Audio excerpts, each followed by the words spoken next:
Shalom Bapak Ibu Guru dan teman-teman semua. Marilah sebelum kita memulai aktivitas pada hari ini, kita memulai dengan berdoa terlebih dahulu. Tuhan Yesus, terima kasih untuk berkat-Mu pada hari ini. Sebentar lagi kami akan memulai aktivitas kami. Pada hari ini kiranya Engkau yang memberkati dan Engkau yang menyertai aktivitas kami pada hari ini. Terima kasih Tuhan, dalam nama Tuhan Yesus kami berdoa. Haleluya, amin. Jadi judul renungan pada hari ini yaitu mendoakan orang sakit. Bacaannya yaitu dalam Kisah Para Rasul 3 ayat 1 sampai dengan yang ke-10 dengan judulnya Petrus menyembuhkan orang lumpuh. Bunyinya yaitu pada suatu hari menjelang waktu sembahyang yaitu pukul 3 petang, naiklah Petrus dan Yohanes ke bait Allah. Di situ ada seorang laki-laki yang lumpuh sejak lahirnya sehingga ia harus diusung.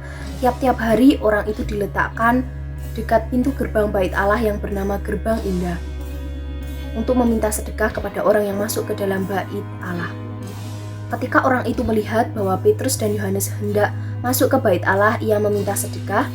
Mereka menatap dia dan Petrus berkata, "Lihatlah kepada kami." Ayat yang kelima, lalu orang itu menatap mereka dengan harapan akan mendapat sesuatu dari mereka. Tetapi Petrus berkata, "Emas dan perak tidak ada padaku, tetapi apa yang kupunyai, kuberikan kepadamu. Demi nama Yesus Kristus, orang Nazaret itu, berjalanlah." Ayat yang ketujuh, lalu ia memegang tangan kanan orang itu dan membantu dia berdiri. Seketika itu juga kuatlah kaki dan mata kaki orang itu. Ayat yang ke-8, ia melonjak berdiri lalu berjalan kian kemari dan mengikuti mereka ke dalam bait Allah, berjalan dan melompat-lompat serta memuji Allah. Ayat yang ke-9, seluruh rakyat itu melihat dia berjalan sambil memuji Allah. Lalu mereka mengenal dia sebagai orang yang biasanya duduk meminta sedekah di gerbang bait Allah, sehingga mereka takjub dan tercengang tentang apa yang telah terjadi padanya. Jadi suatu ketika Sandi diminta mendoakan seorang rekan kerjanya yang terbaring sakit di ruang ICU sebuah rumah sakit. Ia pun mengajak keluarga pasien bersepakat untuk berdoa bagi kesembuhan dan pemulihan pasien itu. Sandi tak menyangka setelah berdoa, kondisi orang tersebut mendadak ada perubahan positif. Ia mulai bisa menggerakkan tangan dan berkata-kata. Tindakan yang tidak bisa dilakukan oleh pasien sebelum mereka berdoa, sungguh luar biasa kuasa Tuhan bekerja di ruangan rumah sakit itu. Apa yang muncul dalam benak Anda membaca kisah Petrus dan Yohanes yang dipakai Tuhan menyembuhkan si lumpuh? Tentu saja bukan karena mereka sakit atau hebat, melainkan karena kuasa Tuhan bekerja melalui dua rasul Kristus tersebut. Bisakah hal serupa terjadi ketika Anda yang berdoa? Mengapa tidak? Tentu saja bisa. Bukankah salah satu kuasa yang Tuhan Yesus berikan kepada orang percaya adalah meletakkan tangan atas orang sakit, lalu orang itu menjadi sembuh?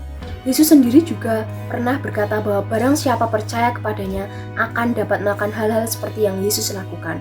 Termasuk diantaranya, dipakai Allah berdoa atas kesembuhan orang yang sakit. Allah tidak hanya memakai hamba Tuhan untuk menjadi saluran kesembuhan bagi orang lain atau orang sekitar kita, tetapi Ia dapat memakai setiap orang yang percaya. Maukah kita merespon kebenaran ini dengan mulai berani mendoakan mereka yang sakit dan butuh didoakan? Bagian kita hanyalah berdoa dan selanjutnya biarlah kuasa Tuhan yang bekerja.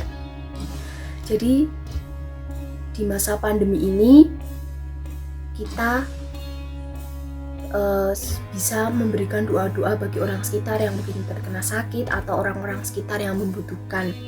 Jadi Tuhan dapat menjawab doa siapa saja untuk menyatakan kemuliaannya di dunia. Mari kita berdoa. Tuhan, terima kasih berkat-Mu pada hari ini. Kami berdoa agar kami tetap mau mendoakan orang-orang sekitar kami, khususnya di masa pandemi ini. Kami tetap mendoakan mereka yang sedang sakit dan para tenaga medis lain dan orang-orang sekitar kami juga yang membutuhkan. Ajarlah kami untuk tetap mau mendoakan. Terima kasih Bapa, dalam nama Tuhan Yesus kami berdoa. Haleluya, amin. Sekian renungan pada hari ini. Tuhan Yesus memberkati.